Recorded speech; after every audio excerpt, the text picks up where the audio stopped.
Le Honduras, c'est un pays qui revient 3 fois dans notre rapport. Un petit peu fil conducteur. Il y a eu une crise cette année, comme chacun d'entre vous le savez bien, importante, qui d'ailleurs, pour nous qui faisons de la science politique, nous a offert un magnifique cas d'étude sur lequel il faudra se pencher plus longuement quand on en saura un petit peu plus, parce que évidemment, comme vous l'avez vu avec Patricio Scaf, on est toujours un petit peu mal à l'aise quand on fait de la science politique et qu'on est vraiment dans l'actualité. On préfère quand même avoir un petit peu de recul, comme Marie, pour parler posément avec des indicateurs. Et la crise hondurienne n'est évidemment pas terminée, même si elle a quand même beaucoup évolué depuis le 28 juin. Donc je vais me faire l'interprète de Cecilia Baeza, qui a écrit deux papiers de fait dans le Political Outlook sur le Honduras. Un premier pour évoquer le coup d'État du 28 juin, ses tenants et aboutissants, et présenter une analyse, présenter même une hypothèse, je dirais, dans son papier. Et puis elle a écrit un deuxième papier dans la partie plus électorale de notre rapport pour rendre compte des élections. Et j'en parle aussi dans mon introduction, cette fois-ci dans un cadre plus, disons, interaméricain, dans un cadre plus géopolitique, pour parler d'un certain nombre de problèmes dans la relation entre les États-Unis et l'Amérique latine. L'analyse que fait Cecilia, je ne vais pas revenir dans le détail, évidemment, sur le coup d'État du 28 juin, mais simplement pour évoquer, disons, l'angle, son hypothèse est la suivante. Elle a tendance à considérer, et je trouve que c'est tout à fait intéressant, et elle défend très bien cette idée, qu'une donnée qui a été sous-estimée dans l'analyse de ce coup d'État, c'est l'anticommunisme. C'est-à-dire, tout le monde se rappelle de l'évolution politique qu'a connue le Honduras ces dernières années, et qui a fait passer, c'est vrai, ce pays d'une position, le président Zelaya d'une position centriste, conforme à, disons, à la tradition politique de ce pays depuis longtemps, vers des positions un peu plus marquées à gauche, avec l'entrée de ce pays dans l'alliance bolivarienne, dans l'ALBA, qui a suscité une réaction très très vive, et parallèlement au débat proprement institutionnel sur cette problématique de la réforme constitutionnelle pour une éventuelle possible réélection, qui de toute façon ne concernait pas Manuel Zelaya, puisqu'il s'agissait de voter au même moment, d'organiser un référendum au même moment que les élections présidentielles. Au-delà de cette problématique institutionnelle, constitutionnelle, elle évoque longuement cette variable beaucoup plus politique qui est la réactivation d'un certain anticommunisme dans le pays, qui est à l'origine de cette réaction vive et d'un coup d'État qui est quand même un événement important pour l'Amérique latine, puisque les coups d'État étaient devenus extrêmement rares, pour ne pas dire inexistants ces dernières années,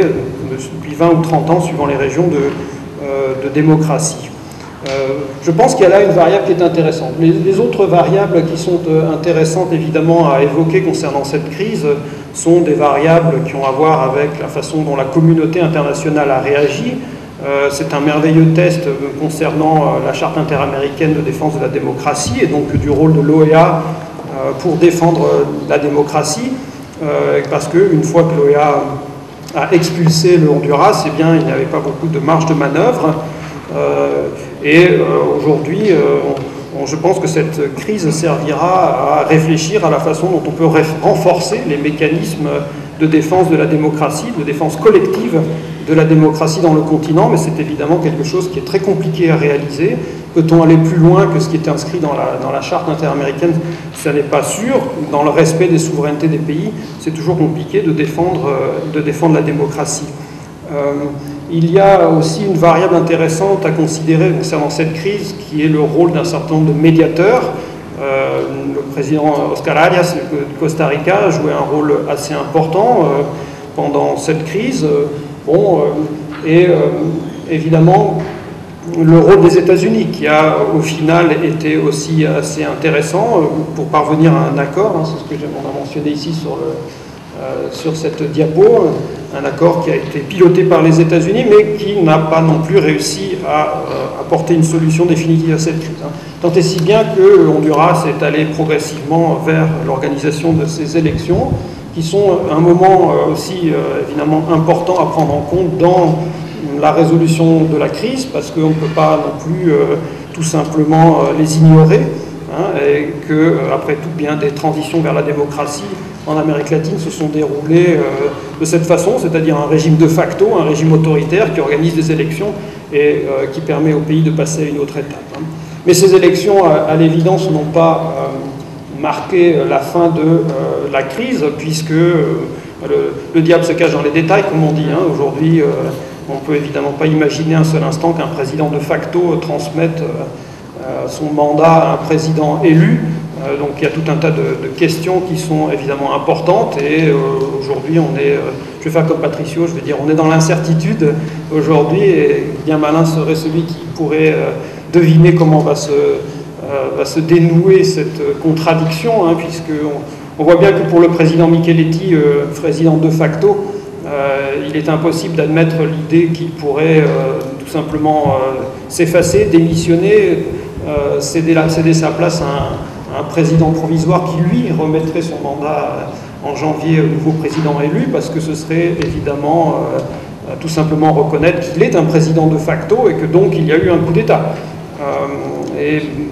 c'est évidemment quelque chose qu'il n'a toujours refusé de faire, puisque lui dit qu'il y a eu une transition, et qu'il y a eu transition dans le respect des lois dans ce pays, et qu'il n'y a donc pas eu de coup d'État. Donc la situation est à peu près complètement bloquée, mais je crois que c'est tout à fait symptomatique d'une certaine impuissance, parce qu'une situation politique bloquée pour des raisons institutionnelles dans un pays comme le Honduras, qui est un pays quand même qui est assez influençable, entre guillemets, hein, on peut imaginer que les États-Unis auraient depuis longtemps pu sortir un arsenal de moyens de pression beaucoup plus puissant que ce qu'ils ont bien voulu faire pendant ces derniers 6 mois. Et donc c'est tout à fait illustratif d'une certaine impuissance et d'un certain manque de volonté de la part de la puissance dominante, de la part des États-Unis, de convaincre les Honduriens de rapidement résoudre cette crise.